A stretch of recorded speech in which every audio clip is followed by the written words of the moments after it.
All right. I think the Converse got more claps than anything else. Thanks for coming, everyone. Welcome Background to paper On more than Set. you get new shoes. Exactly. Welcome to OnSet. I'm Daniel. Today we're talking about lighting ratios. So this is one of those things that, it's one of those photo terms that you see a lot, right? So you can always tell when you come to one of my demos, and I'm going to do one of these classic things that I'm going to make fun of it, so get ready. But there's a reason that we might want to use lighting ratios, but most of the time, these days, right, because we're shooting digitally, we can see what we're doing. A lot of people just kind of go with the sense of it. And this is not anything new. When you were used to certain kinds of film or certain kinds of lighting, you weren't worried about the ratio. You get a feel for it, right? You kind of understand how deep you want your shadows for the feel of it. So why do we even care about this? Except that I have to fill time. No, because ratios are important when we want to repeat what we're doing. This is really the key to all of this. If you want to be consistent as a photographer, you've got to be able to do it again, right? We can all go out there and take a great picture here and there and make this portfolio of images, and you put it up there, and then you get a client in front of you that's like, hey, or even a friend that wants a photo, and they go, could you do a shot like that with me? And you're just like, maybe, So that's really ultimately what we want. We want the ability to repeat what we did before, refine it, and make it better, right? That's really what we're working at here. So ratios, just to kind of get a definition here, is effectively when you're looking at, let's say, the neutral, which I'm going to call skin tone, so I call that the neutral, to, let's say, your shadow or to your highlight, right? So you might say the neutral is twice as bright as the shadow, so that's a 1:2 ratio, right? So twice as bright would be how many stops? One stop. Each stop of light is double, right? So one stop will be 1:2, 2 is 1:4, 3 is, okay, I'm not gonna keep doing math. None of that really matters. What you really wanna know is where you are based on your actual metering. That is to say, I'm metering on you, and that's gonna be my neutral, right? Because that's your face or whatever I'm getting as the main subject. How dark are my shadows? The way that I like to do ratios is forget about the 1:2, 1:4, 1 to whatever. Think about it in stops. If I want my shadows to be 2 stops darker, that's how I mark it. When we used to do Polaroids, do you know what Polaroids are? Did everybody know Polaroids? Back in the day, that's how we'd mark things. We'd be like F8, and then we'd be like +2, -1. That wasn't a ratio, that was your knowledge of the difference between the space. So if I'm shooting at F8, and I want my shadows to be 2 stops darker, they've got to be, right, 2 stops darker, which is F16, right? If I go the other way and I want the highlights to be brighter, you could be F4, right? But if we change to 5/6, then those numbers all change. So the ratio is really just the difference between our main exposure, our key exposure, and any other light in the shot. And just to make things more tricky, sometimes you don't even shoot on exposure, right? So I might meter F8, but I might decide, because the reflectance of her skin or because the way I want something to feel or my gut, that I should underexpose it a little bit. So my key exposure might be -0.5, right? And we're gonna play around with that. I'm gonna bring in each light one at a time. We're gonna talk about how we're gonna set them up and proportionately where I usually like them to be. And we'll kind of create a shot, because the other thing that ratios can be good for is a starting point, right? If you don't have somebody standing here and you just want to set the lights up, then you can kind of get them roughly where you want them before they even step in, right? Then you adjust. Your meter, this is where we're gonna get comments, or maybe you'll say it. Your meter, whether it be in the camera, a handheld meter, I don't care what it is giving you an idea of what it thinks is the correct exposure. But ultimately, you have to decide. If your meter tells you this is right and you look at it and that's not the way you want it, you can change it. I know, it's amazing. So that's what we have to think about here. How do we want the light to be, but what we want to know is where we're starting. So we're going to use for this once per year, because I paid a bunch of money for it. Actually, I think they might have given this to me. I just get stuff. No, I have this, like, I've got the fancy one. We also have a 3, did you find the 318 or some one of the other ones? So these are light meters, okay? So, yeah, a 308, right? This is, yeah. So there's a lot of different kinds of light meters you can get. This one here is the one I'm going to use because it's the one I have. This is kind of your middle range one here. What you're getting is extra features, right? But if you're just looking to get into it and you want to get a light meter, the 308 has been a classic light meter forever. One of my very first light meters, I mean, I'm not that old, but was this light meter, right? And then a makeup artist left it on a train. You might have started someone's career. You don't know. I mean, yeah, and somebody found this, and now, you know, that's how Ansel Adams got started. So, but if you notice, it has a little ball in the front. What the light meter is going to do for us is it's going to read the amount of light falling on our subject. Okay, normally if you're using the meter in your camera, it's what they call it, well, that's an incident meter, okay? And the meter in your camera is a reflected meter. It meters light coming off your subject, okay? So that means that if, because then the question is going to come up, if I'm photographing and people have, let's say, dramatically different skin tone, or they've got clothes that are very dark or very light, with a reflected meter, you may have to compensate. And with today's cameras, they do a great job. You probably don't have to. But if you look at an old box of film, it'll say something like that, because it's thinking you're using the meter in the camera. But this reads the light falling on a subject. It doesn't matter what is here. The light is the same, right? Whether I'm wearing a white shirt, a black shirt, you know, no matter what. So this is nice because incident meter will give you the amount of light falling on an object. Okay, does that make sense? Okay. Because I'll inevitably get the question of like, what if you put a different person in there? It won't matter. I'm going to answer that now. Yeah. Okay, so before we do anything, this is Erica, by the way. Did I say that? Wow, I'm terrible at this. Erica's the best. Don't tell Marissa I said that. Okay. Right. Erica's awesome. She's in the thumbnail this time. Yeah, she's actually had the right person in the thumbnail this time. I always get the thumbnail comments. So just so you understand, I put the person from the last time I did this demo in the thumbnail. So the last time we did it, Erica was here. Perfect. All right. You ready?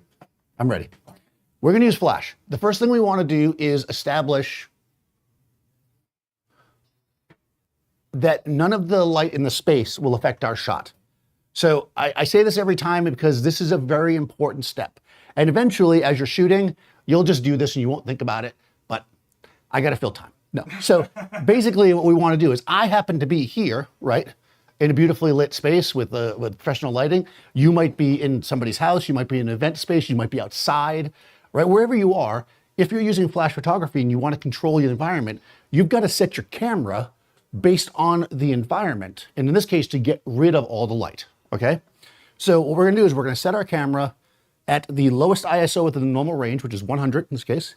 We're going to set the shutter speed at the fastest flash speed, shutter speed, I should say, that we'll sync at without high speed sync, because that's a whole other thing. I got to do another one of these on that. And then the final thing is our aperture. So of course, aperture controls your depth of field, right?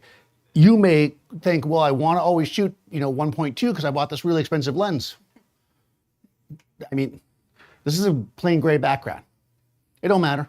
Plus, I want all of Erica's face in focus. So I don't necessarily care, but I want to shoot as wide open as possible and still get the black frame I want. And the reason for that has nothing to do with depth of field, but rather with power. I'm using battery-powered lights. If I shoot at f22, so I know it's dark in here or wherever I'm at, I'm using so much light every time it's going to burn up my batteries, right? So it's a fine balance. We want to be a couple of stops, generally, 2.5 stops underexposed. So I'm going to start at f8 because I've decided to create a new slogan, f8 and be there. If you ever see that around the internet, I made that up. All right, and we're going to take a shot. So I'm over here in Capture One. By the way, that's a Nikon Z6ii with a 24-120 lens. I will try to say what stuff is if I can remember, but I'll forget pretty quickly. So here we are in Capture One. Capture One is great software for, hold on, capturing, right? So we're shooting tethered into it. And what we're looking at is the image I just took. Some of the best pictures I've ever taken look like this, right? They're black. So we have no image here, oops. And what we're gonna do just to ensure that we're dark enough is we're going to actually grab the exposure slider and pull it over. And once we start seeing like kind of skin tone, we can look, and I'm about 2.5 stops underexposed. Believe it or not, I've been here before. So I knew where to set the camera. But where you are, that might be f4, right? Like in my house that's pretty dark, I get the mood light going on. I could probably shoot at 2.8 and it'd be fine. But here, again, we got light set up. So at f8, 100 ISO, 200th of a second, I'm set. Everything else now depends on the lights that I set up. which means that I can't blame Seth. I mean, I can try for, his lighting in here. I can't blame the store. I can't blame the sun. We know that any light that's in this picture is light that I created, like it or not, right? So we're gonna build this up and we're gonna start first with our key light. I'm gonna use different types of lights because that's what I like to do. But you could use you could use two soft boxes, you could use umbrellas, you could use whatever you like. I'm gonna use a beauty dish to start off because Erica is beautiful. Oh, well, thank you. Yes. All right, so the thing about a beauty dish is that if you put it like this, that will look terrible. There are some lights that you can just kind of set up and they're good, but this is a relatively, oh, I'm tall now.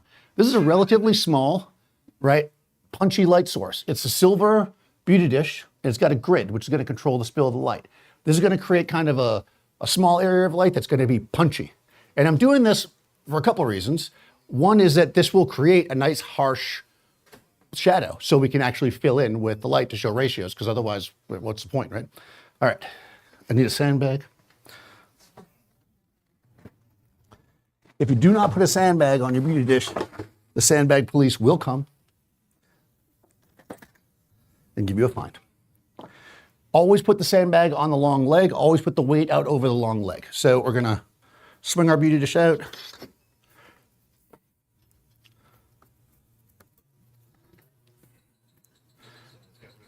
Yeah, that's good.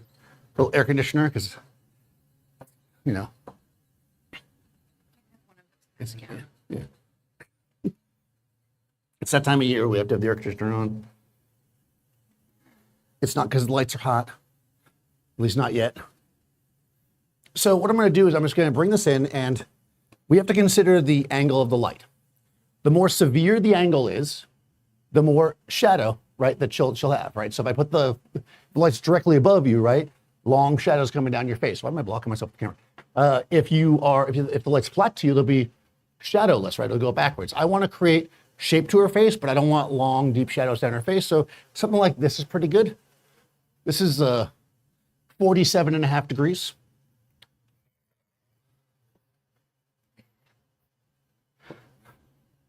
You could get who here has a compass, a protractor? There you go.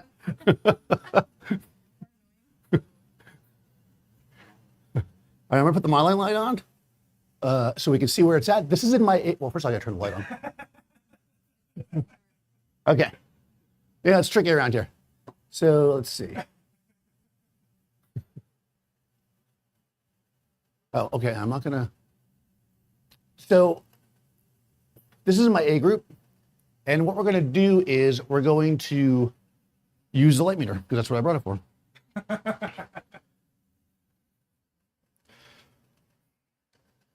So there's lots of different ways to use a light meter. I'm just gonna use the most basic way, which is I'm gonna put in my shutter speed and my aperture.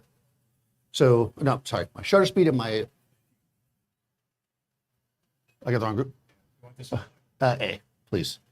I'm going to put in my shutter speed, which is 200th of a second, and my ISO, which is 100. Oh. I got you. Just keep talking. Okay, flash trigger thing. Once I do that, I'm going to take the light meter, and it's in the mode where you press the button, and it waits for a flash to fire. When the flash fires, it will give me a reading of the flash. Okay, then if it's not what I want it to be, I got to adjust the flash. Simple as that, right? Now you know why we all love TTL. No, but this is really nice because it'll give you a good, simple way to get an exposure. Yeah, the light works, right? All right, so I'm just gonna go like this. Okay, cool. Okay, here we go. All right. And, okay, thank you. Okay, so I'm getting 5, 6, 1, okay? Which means I'm one stop under on the light, right? So if I take a picture right now, it's gonna be underexposed, right?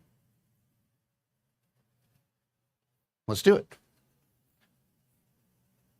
Metering at f8, camera set at f8, light is firing at 5.6, right? Oh, hold on. I think we lost connection for a second. There we go. There we go. So we're underexposed, right?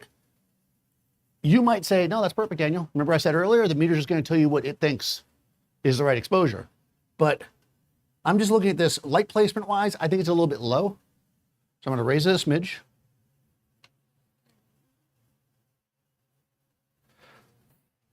The real trick to making money as a photographer is to just move your lights around a little bit. Clients have no idea what's going on. Be like, oh yeah, I got to fix that light over here. Okay, good. They don't know. All right, so we're underexposed, right? Now, the meter told me I was underexposed by a stop. I'm looking at the picture, it looks underexposed. How do I know it's underexposed? How do I know?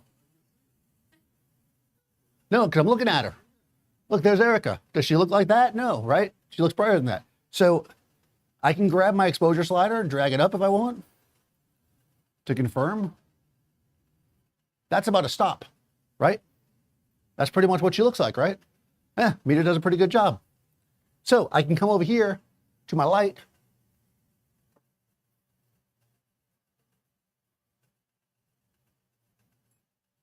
Okay.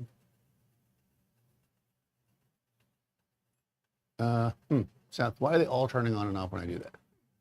What am I doing wrong? Oh, I see why. I know why. When you select everything and then press off, everything turns off. This is the newfangled thing. We're not used to this here. No, so all right, so I'm looking at my light and I'm going to turn it up a stop. So it's at 5.8 right now. Profoto lights are in tenths of stops. That's the way they're metered, right? So this light is, this is a 500 watt second light, I think. Yeah. So 6.8 on this is not the same as 6.8 on, let's say, a 1,000 watt second light or a 250 watt second light. It's within the ratio of the light to the power. So we have to keep that in mind, right? So that's important if you're going to make sense of the ratios, right? That we want to make sure that, that's why sometimes people will say, hey, what's your light set at? What my light is set at is not as relevant as what is the exposure on the subject. So again, we're going to meter it because I feel like it. It's only once a year, so, you know. Okay, according to this, it's still a little underexposed, but I'm gonna go for it. I'm using exactly the right number of watts. This is a 500 watt second light. I'm set at 6.8. Yeah, that's pretty good. So at 10, it's 500. At 9, it's 250. At 8, it's 125. So I'm a little bit less than 125 watts. Okay? No, 7. So I'm a little bit less than 75 watts. How much power do you need? Did I just do that right? Math. Okay. We have our initial exposure. Okay? Now's where we start thinking about ratios. Okay? We know that our key exposure here is at f8, and she looks perfectly lit, right? She looks good. I mean, really, I'm done. If this was for Instagram, I'd be like, ah, pretty girl, background. But we're trying to do a demo here, right? Erica wants more lights. So let's move to a fill light. So your fill light is designed to fill, right? Fill in the shadows, right? So when we put our fill light up, we have to think about where our shadows are falling. So here, under her chin, here, under her eyes a little bit, right, shaping her face. We could put it underneath, which was what they would call clamshell lighting, right? And so that kind of fills in like that. Or my preference, what I'm gonna do, we could do what's called on-axis fill, which is basically putting it at the camera position. The light's gonna go straight forward, and it's gonna fill in every single shadow. This also has the added benefit of potentially making a picture of me in her eye, and I'm very vain, and I like to be in all the pictures. Okay. You know, my therapist says it's good to, all right. This right here is a 4 foot, okay. Okay, Seth's gonna open this so that I don't trash the whole set. Any questions, thoughts, concerns? No, nothing? Power, what about it?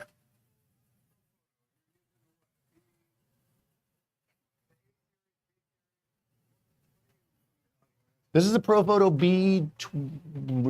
B10x Plus.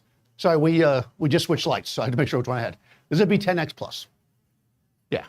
500 watt seconds. All right, so this is also a B10X Plus.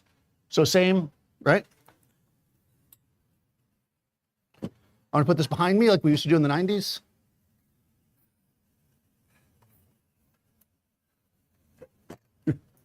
Yes, physics has changed since the 90s. Since the 90s, physics has changed. This might not work. Okay. This is in the B group, I think. All right, so I'm gonna turn this one off. Check this B.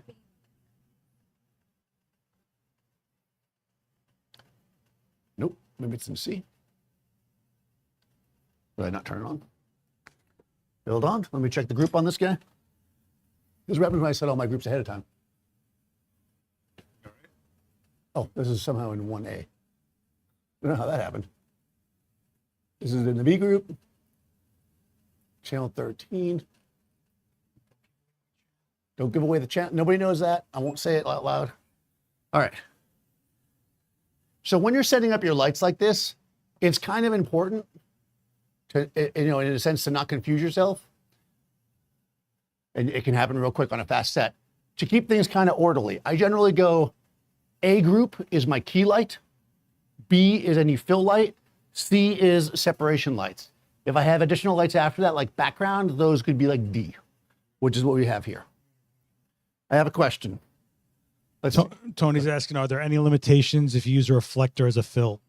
Okay, so what's the limitations of using a reflector as a fill? So reflectors can be really great fills because they're easy, right? And if you're using like the sun, it's probably the simplest way to do it. When you're dealing with studio lighting, there's two reasons why you might want to use what's called an active fill, like a light, versus a passive fill. One is you can put it wherever you want. If I put the reflector back here, it wouldn't do anything, right? The reflector would have to be here, okay? Additionally, this has a grid on it, which is reducing the spread of light, which means that I'd have to get it in really close to her. That's gonna limit how much of her I can show. The way this is set up, I could actually shoot a 3/4. It would fall off dramatically from her face, but I could still do that because again, we're gonna have a fill light. All right, so this is in the B group. Do a little test. Yep, look at that. All right, so right now, just for the purposes of this demonstration, I'm gonna start it at 6.8, because where do you start it at, right? If you don't know, I usually say somewhere in the middle, but since this one's at 6.8, and it's closer, right? And I want this one to be darker, I'll just start there. Is it gonna be perfect? Probably not, but we'll try it. And we want this to be, let's say, 2 stops under. So we want this guy to meter at about f4. 2 stops under will be about a 1:4 ratio, right? That's about right for most fill lights, for kind of your average. If you're an average person, I consider myself to be pretty average. 3.2, if you're cool and like those like in between f-stops. You know you've got the best light meter when you get 3.2. All right, so I turn the power up a little bit. 3.6. When I was a kid, we didn't have these f-stops. All right, 4.5, that's fine. You got a Question, yep. It's a little weird. Okay. So Jose is asking, what light do you recommend to photograph a model with very heavy makeup? I knew you'd like that one. So, I mean, I'm curious, when you say heavy makeup, so this is actually a really interesting and kind of somewhat complex question, right? If you are photographing somebody with makeup on, what is the point of the makeup? Are you photographing the makeup? What is the nature of the makeup? Is it highly reflective? Is it meant to smooth the skin out? Is it meant to add a glow? All of that will matter in the choice of light that you use. If you want the skin to glow, you might want something a little more punchy because specular light will add more highlight. If you want to smooth the skin out and the makeup's meant to cover things up, you want maybe a big flat light that's going to cover any blemishes. If somebody's wearing a lot of makeup because they have, let's say, pimples, then you don't want to hit them with a hard light because even though their skin will be neutral in color, you'll see the bumps, right? So the light you choose comes down to how you want the light to feel on the face. So that's the no answer. That's the damn Right. All right, this is underexposed, right? This is our fill light. I actually think it's too bright. You think that's too bright? It's a little too bright, right? Yeah. So this is ugly, right? I mean, forget about the fact that it's underexposed. That's how you know you're kind of going the right way. Your fill light shouldn't be creating this like beautiful extra light. It's really just there to kind of fill in, right? So we want it to be opposite of our key light. And if our key light looks good, our fill light really shouldn't, right? So this is pretty bad. I'm going to turn the power down a little bit. The photo, not Erica. No, Erica is fantastic. Clear Okay, this. you can call me whatever you want to do. All right. We're all friends. She's bad in like the cool, like Janet Jackson. I'm aging myself. All right. I went back down to 6.8. Why? Because that seems right. It's about half stop down. Okay, that seems about right. I want detail in my shadows, right? I just don't, but I don't want it to like blow out. So now I'm going to combine the two lights together and we're going to see if it's where I want. Because no matter what, right? I say, hey, your shadow should be 2 stops under. You don't know that until you shoot one. You got to look at it. You got to see, is that correct for what we're going for here? So now I'm just going to come back in and turn on the second light. Okay. So now we are, remember,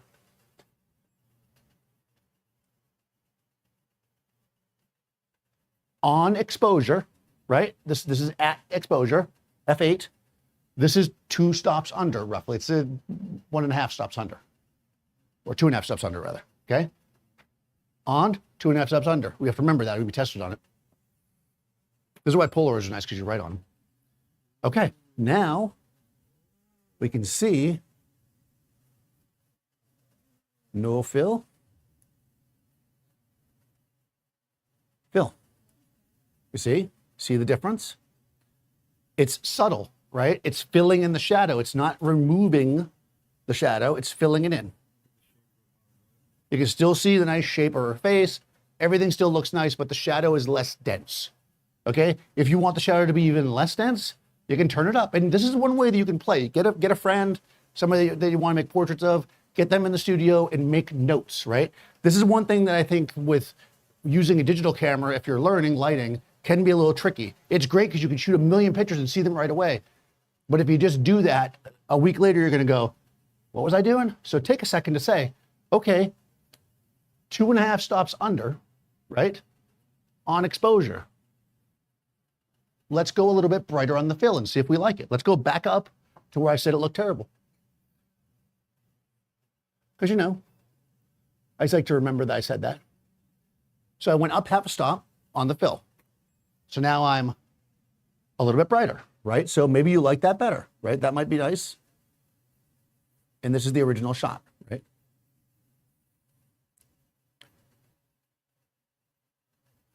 How flat her lips get. And you can see, right, exactly. That's pointing out, how, look at how flat the lips get, you know? However, because we're getting, this is back to the makeup question, because we're getting a more exposure from the light in the front, we're getting more specular highlight on the lips. So it's flatter in shape, but we're getting more brightness, right? So it depends on what you're looking for. If we're trying to showcase Erica's features, you know, I actually think this first fill light, actually even going a little darker on the fill light is probably good. So let's go the other way. Let's go down to 6.3. Now you just fill in So time. now we're 3 stops under. And there it is, right? That's a little bit nicer. We still have some fill. We still have the shape to her face, but we still have that, hey, Dave, it's Dave. Everybody clap for Dave. Everybody's like, who's Dave?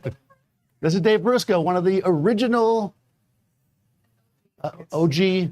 Nobody can see you. What's that? Put a giant box in the crowd shot. I can't even show them. Oh. All right, I'll move the box. Dave's in the back. Dave started this event space with us many years ago. And if you go back to all the old sets, you'll see. And he's actually here at a perfect time because I was about to set up, guess what? A hair light. You're only Not here really once a close. millennium. This is Dave. You'll all clap when you see Dave. Dave is awesome, Dave Briscoe. And Dave is the master of hair lights. So we're going to have him set up a hair light. So Dave, walk through how you set up a hair light with this one. Well, you put the light behind them. You put the light behind them. Yeah, That's yeah. one. All right. Oh. All right. I'm in the way. We got the old career. All right, so when we have a hair light, Hi. what we want to consider is you can kind of think of it as a separation light, right? Air separation light is often interchangeable. We're going to place it So that you can step in, Erica. So that it is a little more forward. We don't have a whole lot of space here. Oh, sorry. Yeah, no, that's okay. No, it's not your fault. Yeah, that's okay. We're blocking all the thing. What we want to do is we want to set the light up, right? So that it's kind of shooting forward. Does it have a grid on it? No, right? Okay. We don't want to aim it right at the back of her head, okay? Because that's not going to show up, right? We can't see the back of her head from the camera position, right? What we see is kind of the side. So that's where we want to put the hair light. We want it to rake across. Turn this on. Did you want to set this up, Dave? Dave's going to set it up. It's C. It's in group C. I'll turn the modeling light on so we can see what's up. So this is in group C. And hold on, I'm going to give you model light. There you go. How come I lost the model light? Hold on. There we go. Now you got a model light. And we can notice here with the hair light that it's coming forward like this, right? It's going to catch kind of the hair, separate maybe a little bit of the side of the face, and that's going to give us a good separation. Now, what we want to do, and we're looking at it, so she's looking straight at me. It's going to be tricky. I'm going to come a little bit more this way. You're a little bit too far, David. No, you can come this way. You're good. I think you're scooping her a little bit, Dave. Yeah. Come this way a tiny bit. We're in a very small space. Oh, is it a small space? There's 3 people, a giant Everything- Octa, a 1x4. Don't star with me. Every Oh. single person that comes in this space that puts a demo in is like, how to shoot in a small space. All right, that's better. Let's just see what this thing is, right? So it gives somebody an idea. So again, with the way that I like to place a hair light, and this is going to be tricky. If you're using TTL, it can often be tricked by a hair light because the hair light is coming at the lens, right? And TTL is a reflected metering system, right? So it's measuring the light coming into the lens, right? So you shoot a light into the lens, it's going to be confused. This is an incident meter. It's measuring the light falling on the subject. So I generally start my hair lights around on exposure, right? Which is F8. So if we go like this, yeah. Okay, that's F4. And this is why I say the power of the light is less relevant, because this light now is going to be set at about 8.5. The power is not F8.5, but 8.5 power. Even though, actually 9. And that comes down to the angle, right? We're reading just shy of F8 on the back of her head, but the power is up high. So don't think about the power of the light. Think about the light hitting the subject, the exposure on the subject. That's what's important. So right now, assuming this is good, which it could be, who knows? This is going to be on exposure, 3 stops under, right? Bring your face this way a little bit. We can never tell around here. Oh, that's pretty nice. All right, but we can see on exposure, it's a little bright. And look at that beautiful texture. Models love when you come in and show the texture of their skin.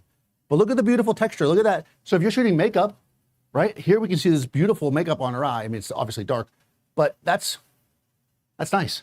I think because of the space limitation and the fact it's going to hit her on the face a little bit, I think I'm going to dial it down a little bit.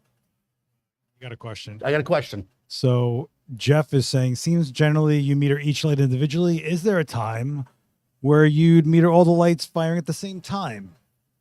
Yes, so that's a good point. Once you have your lights set up, then you can meter them all at once if you need to get a general after the fact exposure. This is less commonly done when we're shooting digital because I can just take a picture and look at it, right? But back in the day when you were shooting film, before you wasted a Polaroid, you would remeter everything and make sure that the lights combined together did not change the overall exposure too much. So with digital, I very rarely do that, but yeah, it makes sense to do it. Okay, I'm gonna turn the other lights on so I can see them all together. We'll actually do what I just said. I know I said I was gonna turn that down, but I think we're just gonna go for it. So again, on exposure, 3 stops under, right? Oh yeah, look at that. We can see. It's reflecting off of this. Yeah, it is a little bit. So here's a good, see Jeff? Here we can see that this light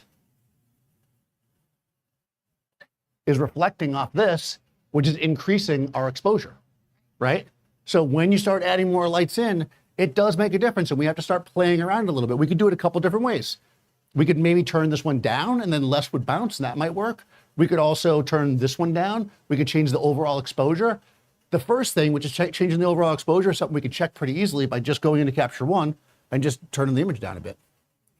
So if I just go in here and I just dial it down, we can decide, do we like this? Yeah. You like each other? It's like a stop. So if I bring the whole exposure down to stop, right? So I can either turn every light down one stop, which is how you would do it, because, and I may have said this before, but I'm going to say it again. Unless there's a real good reason, once you start shooting like this in the studio, do not change your camera settings. That's just going to confuse everything later on. The camera is set. We don't touch it again. Everything is done with the lights now. We can either turn everything down, right? Or we could try to mess around with one light or the other. Let's try the first thing first. Let me turn every light down one stop. So I can do that pretty simply by selecting all the lights and then turning them all down one. Okay. Yeah, that's right. See what that looks like? That looks like a no picture. There it is. Okay. Okay. It looks like it did when I turned the light down. I'm not sure I'm loving this. And you know why? Because I think this shadow here from the hair light is a little bit too abrupt for me. So again, we could reposition the hair light. There's lots of ways we could address this, but instead of doing that, let's roll back a little bit and let's just turn the power down on this one light. So I'll go back to where I was. But before I do that though, because we're talking about ratios, and I have to say ratio as many times as possible so the SEO and everything works. Remember what we metered originally, or our camera set at rather, f8, right? But this was shooting at f8 before, and I turned it down a stop. So this is actually -1, well, I should say, yeah, -2, right? My whole thing is turned down right now. You see how I did that? So that's why I say sometimes you might be less. But I'm gonna go back up. If I'm being confusing with the numbers, let me know, because I know you start talking about the numbers on the back of a Profoto light, and then you start talking about f-stops, and you're like, hold on. So yeah, let me start again. I went back to where I was. I metered on air. My camera is set at f8 to get so that none of the light in the space is affecting my shot, right? I metered on Erica with the beauty dish. I got f8, right? We metered with the hair light. I mean, this is not the order we did it in. We got f8. We metered with this. We got 3.2, right? So basically 2.8, which is 3 stops. I'm back there now. I'm going to take a shot just to show you what that looks like. Once again, it'll be bright. There we go. It's bright, right? I think we're going to turn the hair light down a little bit. So let's take the hair light, which is in my C group. It's on 9 right now. It's set at 9, not f-stop 9, but 9 is the power. And I'm going to turn it down 1.5 stops. And we're going to go from there. I'm going to take a shot. Okay, that's better. Already that's better. I still think the whole thing feels overall a tiny bit bright, right? It's a tiny bit hot. Yeah. Let's see. So we look at Erica, and then we look at the picture. We look at Erica. Yeah, you remember. Yeah, sure. So here we go, right? Now I've filled in this shadow more so it's not as abrupt on her head, the one I didn't care for. Again, if we move the light, we might be able to get rid of it, but there's so little space, that might just be hard to do, right? We have this beautiful kind of like highlight, this gleam coming from the makeup, right? On this side of her face. We have beautiful shadow under her chin, showcasing the shape of her face. Her lips look bright and punchy with the light in the front filling in, but also we have shape to them from the shadow, right? So all this is working out, and I still have one more light. And here's the thing. The more light you use, the more you get paid. So we're going to use another light. This is a magnum reflector. This is the new Profoto white magnum reflector. And I'm only showing it off because this is really expensive and not at all what you would use for this. But this is what I have, so. No, I want to use it. Because I'm a baller, you know, it's like I get Daniel the best stuff, and he just finds a way to complain about it. I was There's like, your demo. oh yeah, magnum reflector, that's what I want to use on the background. No, this is going to be a punchy light. Now, here we just want to light the background up a little bit, just to add a little halo maybe. This has a grid on it. There we go.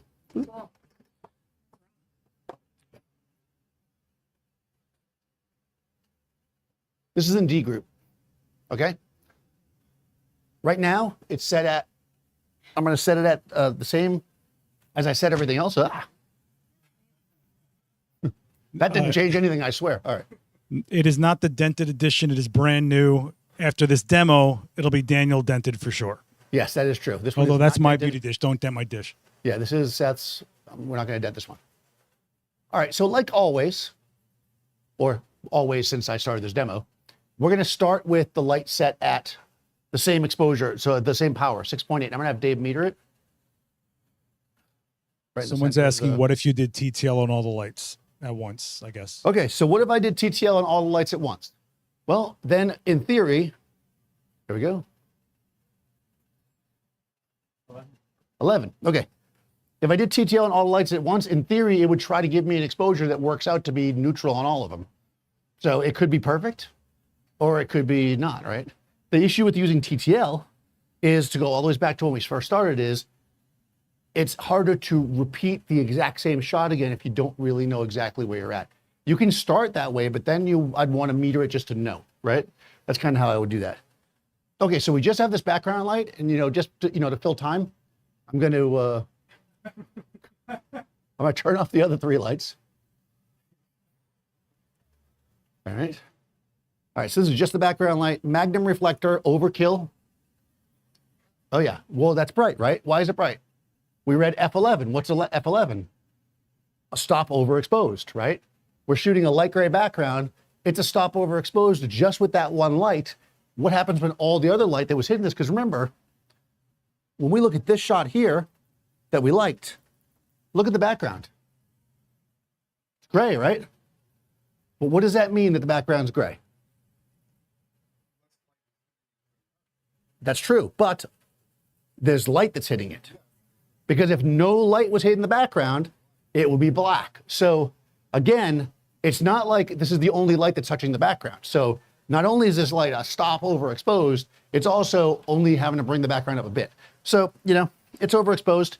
We can go back in here now and do, I'm thinking that's, we knew it was F11. I think I want my background to be maybe a stop under. So I'm going to come in here to the D group, and I'm going to turn this down 2 stops, and then Dave's going to meter it again.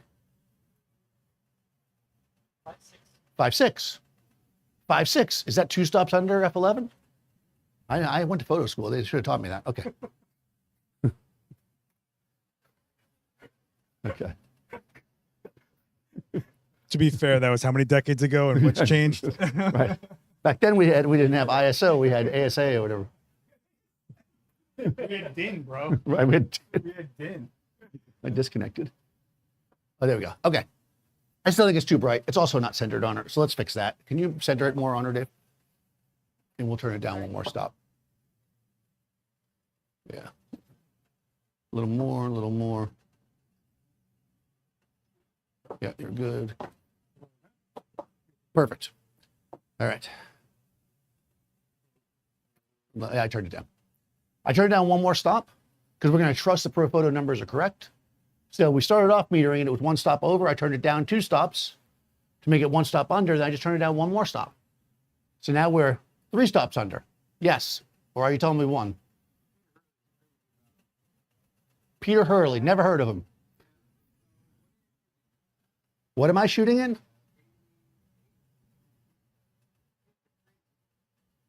Are you talking about you're focal asking about length? my focal length? Oh. Oh, because you're just saying, what is he shooting at? That could be anything.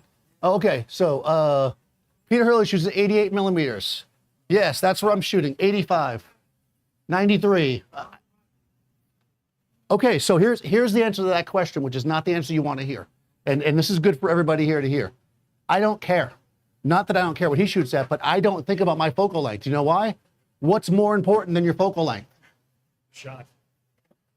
Where you're standing, right? How close you stand to your subject affects how they look in the image, how you interact with them. Everything about the image is based on where you stand, okay? So if I'm standing this close to you and it takes 87.5 millimeters to get a headshot, that's what I'll shoot. If I want to shoot half body shot, 52 3/4, right? So it's cool to kind of put, just like ratios, right? It's cool to have a book and go, yeah, an 85 millimeter is a portrait lens. But if I use an 85 and it's not giving me what I want, then it's not my portrait lens, right? So what am I shooting at? I actually don't know. Somewhere in the 80s, I guess. Can we get a clap for that response? I think that warrants a bunch of claps. Oh, there you go. 68 millimeters. Don't say I don't support you. That supports me. Except that my mom. Actual question. Go ahead. No, that was a good question, though. It's a good question. Go ahead. They're asking for the hairlight. You can see some light peeking into the shadow. Do you try to avoid that? Sometimes I get that across the cheek, depending on the hairstyle. Okay, that's a good question. So it depends on the hairstyle, how much you care about it, what you can work with because of the space. Like I said, I called it out when we had the hair light brighter, it was actually creating a darker shadow. So I turned it down and I added more fill to reduce the shadow. So for me, that feels natural. When I look at Erica in person, guess what I see there? A shadow, right? If you are somebody like me that wants to create naturalistic portraits, then you'll want people to look the way they look, right? If you're trying to do a beauty shot, then you might want to be more controlled. But in that case, I would probably have the hair highly styled and be shooting for that hairstyle. Here I'm shooting for teaching a class on lighting ratios. So that is a really good question though. Like, where should a shadow be? Where shouldn't it be? That kind of comes down to what you're going for, right? So here we have the background light. 4 lights here. 4 lights here. Nice job. Well, Seth usually only gives me 2 lights, so I'm pretty excited. Oh, no, come on. We've got a good exposure. Everything looks good. Now, if you want to be absolutely perfect here, like let's say I'm like, all right, Erica's here. She's the CEO or vice president or whatever. I'm sorry, I just downgraded you. Of the New York branch of the bank. But I'm going to go all over the country and photograph all of them as well, right? So, and I want them to look like this. Now I've got her. Now's where, how many millimeters am I shooting at? Where the lights are exactly placed. That's what we want to make that really make a difference. And you can kind of wing it just by metering it like we're going to do. You could draw a scale, you could measure things. I mean, I remember measuring like softbox heights, It kind of depends on how precise you want to be. But at the very least in this situation, this is where the ratio matters because I'm going to actually remeter everything. But Dave's going to do it because I think he has the meter. Maybe not. Do we lose it? Okay. And then once we do that, we'll know that where we're at, right? So again, we're going to meter on Erica's grill, and I'm going to meter with all the lights turned on because it's just easier for me to do it that way. I didn't. 9. 9, right? It's a little bit brighter than what we metered before. Why is that? Fill light bouncing around, right? But we like it. So it's on 9 with all the lights set up. If you want to do each light individually, you could also do that, right? You could walk around and do that. Then I could just shoot this light. I'll just do this one, meter it again. I'm just going to fire it manually. They're saying you should say shebang, but Daniel's catchphrase is just coughing. Coughing. So it's just shaboom. 8. Okay. So it's F8 and then F9. Okay. You can mark down both. Whatever works best for you as you're building stuff out. I've actually done jobs back in the day where it's like, because clients are cheap, they're like, hey, can you set up a shoot here in New York and then send your information to the guy in Dallas? And then you got to be like, yeah, and you always mess it up. Screw it up. That's how you get done. And no, but seriously, and then you might be like, yeah, I exposed an F8. And this is why, for me to go, yeah, I shot with a ratio of 1:67. It's like, it's easier just to go metered at 8 with this light, right? Metered at 2.8 with this light. Metered at 8 with this light. No, we turn this one down. Let's meter the hair light. the other thing is when you send those to the other guy, they might have a white floor, and then that changes the reflection, and then there's all sorts of issues. Right, which is why you don't give power. You give exposure. Yeah, metering. Okay, that's a really good point, though, Seth. Thank you. I wasn't clear there. Sorry, Dave, I'm turning those off. That's a C group, so. All right, here we go, turn the C group on. This is just the hair light. We should be a stop under, I think. 4 or 5, so stop and a half under, right? Erica moved. No, no, I'm kidding, right? And then we know what the background is, right? So we should have put her in a chair. So once we know this, right, I can look at this shot and go, this is exactly the way I like Erica in the event space with these lights on a Thursday in July, right? But it gives me an idea of where I can start. From there, we build, right? We want more drama. We lower the power of the fill light. We want, more kick from the side of her face. We could add more power to the hair light. We could have her turn her face to get a highlight coming over. We can play around with these different lights and see what works for us. So just without changing anything, I'm just going to show you what happens when we just move her around a little bit. So Eric, I'm going to have you look like off towards the audience with your face. So now the hair light is going to come back in and hit back of her face a little bit more, right? At some point, the picture will. I think I keep stepping on this cord as I. No, you can see it thinking. It's thinking. I'm downloading all kinds of stuff from Napster while I'm doing this. I apologize. It's throwing off the. Okay. Okay. I ran out of cache. No, I mean your computer. It happens a lot. You have to do it. Oh, the computer. Oh, I think. Yeah, because your cache gets full from. Okay. Yeah. I'm cache poor, is what's that saying. Okay. All right. All right. There you go. Perfect. So here, now we have more hair light. In fact, we have only hair light because I turned off the other lights. I did that on purpose, I swear. Right? But that's really nice. So let's say that you screw up, set that up purposefully, and you like this, but you're like a little too shadowy. We could turn on other lights. I could just turn on the fill light. Fill light is B. I got it. All right, here we go. So same kind of thing, dramatic. We always have to do a dramatic shot, right? We filled in. Now, what's happening here? The fill light is ugly. The fill light's ugly because it's too low, right? It's basically being blocked by this. So if I wanted this to be a really pretty shot, like a dramatic shot, which is, Teresa, can we do that for my next demo, dramatic shots? Then I would just move this beauty dish out of the way, but I'm way too lazy for that. So we're not doing that.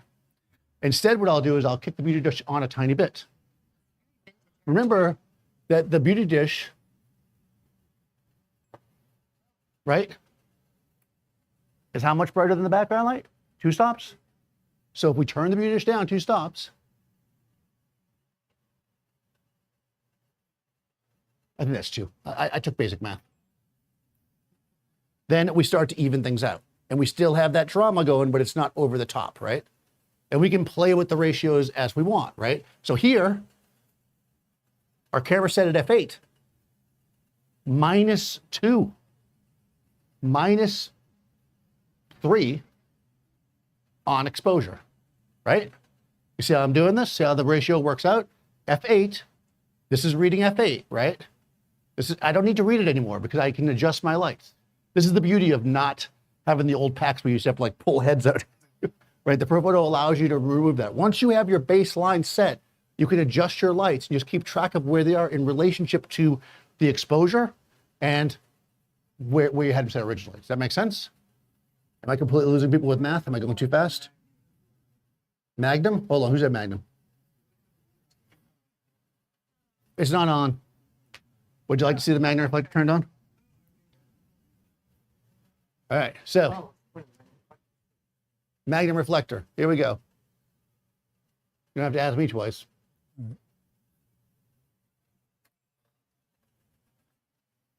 Nice. And here, watch this.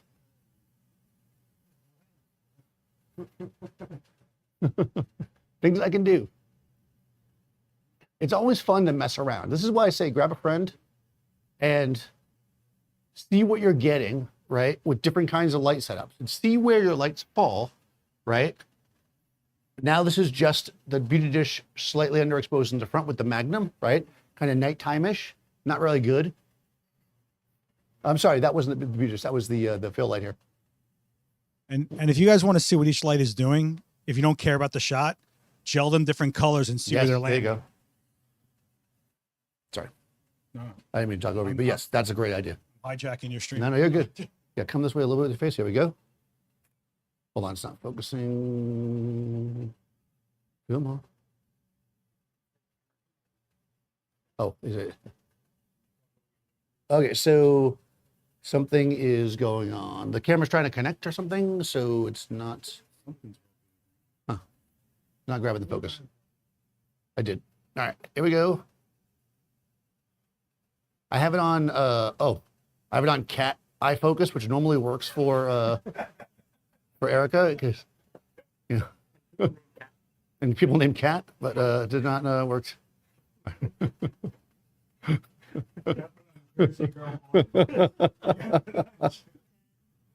Okay, what's happening? Hold on. Yeah, it's not grabbing the focus. Let me. Yeah, look to me for a second. I'm gonna grab a focus. Huh. Can you give me a? Yeah, my focus isn't grabbing it. It does not want to focus. All right, I'm gonna go. Oh, manual. Yeah, I just made it a manual. I'm just gonna manually focus. Okay. There we go. Actually, I'm gonna follow that because we're good like that.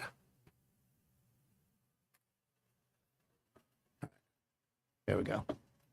And we're kind of bringing it in, right? So we have the background, we have that. We have you really bring your face over far, right there. One more like that, and we got it. There we go. I just want that extra eye on the shot. And we have the drama, right? So it kind of depends on, that's just Daniel having fun. Oh, I'm sorry, were you still here? So I guess in the end, what this is kind of about is, because this is one of those things people just ask, right? Light meters, ratios, because when we're learning, that's what we're gonna get handed, right? There's a point where you're gonna get that book from 1973 about lighting. It's gonna go 1 to 2, 1 to 4, use this light exactly this far away, this millimeter lens. And then one day you're gonna look at it and go, I don't need this anymore because I understand how light works. And with that, I can create what I want, because that's ultimately our goal. Remember that in the beginning, we shot a black frame. That frame means that every single frame here, terrible light, great light, it's my responsibility. And that's ultimately a lot of power. And also it's very gratifying when you get what you want. Yes, sir.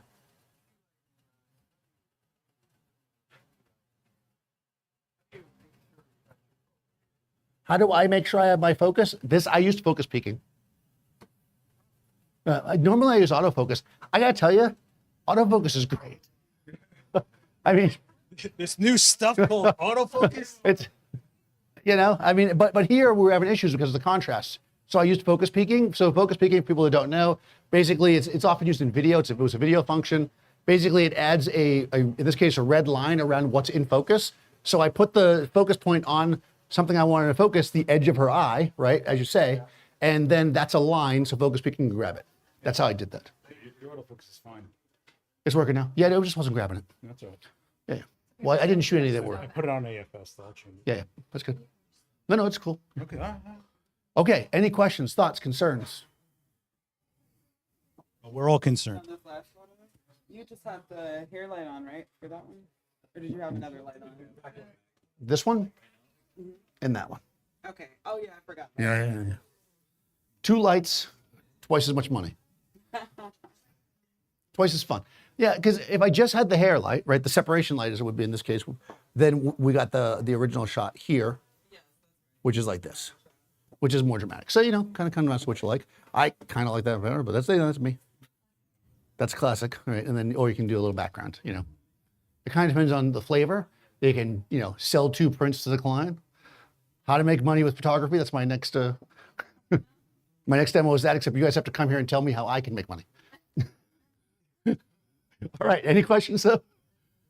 I will be back on the 31st of July. So that's gonna name up a whole bunch of stuff, but I'll be back on the 31st of July. We're gonna do softbox alternatives. So that is to say, we're not gonna use any softboxes because, I don't know, everybody uses softboxes, right? So why not get all wild? What could he be using? It's unsure. You'll find out. I might not know myself. Okay, yes. That's good. That's good to give announcements. Yeah, while we're still live, guys, if you are watching live, there's a QR code on the screen, and you guys in here, I'll put it up on the screen. Oh, it's right there. Never mind. On July 15th, Gary Hughes comes back to the event space, big portraits in small spaces. I don't know what small space we're going to find for him, but we'll find something. July 16th, Johnny Edwards is doing layering light for powerful portraits, which is like zone lighting. Nice. Then after that, we got the photo critique with me and Dan. You got to be in person for that. Go to the Eventbrite for that full information. And July 23rd, you're going to see Chris Knight comes back for timeless light. In Quick small and space. classic portraits in small spaces. Yep. Shut up, Dan. And then July 24th, Bob Davis, Can Explorer of Light and just all around good guy, will be here at 5 p.m. So check out this QR code to check those streams out on the events channel. Nope. And yeah, is there anything else you want? This is Erica Lynn NYC. Check her out. I'm Daniel Norton. This is Seth, last ex-witness. The X is silent. And we'll see you later. All right, guys. Thank you guys so much. Hit subscribe, hit like, help. Oh, Anna. that's Teresa. Oh, and Teresa. Bye, guys. Oh, Bye. Dave. And Dave.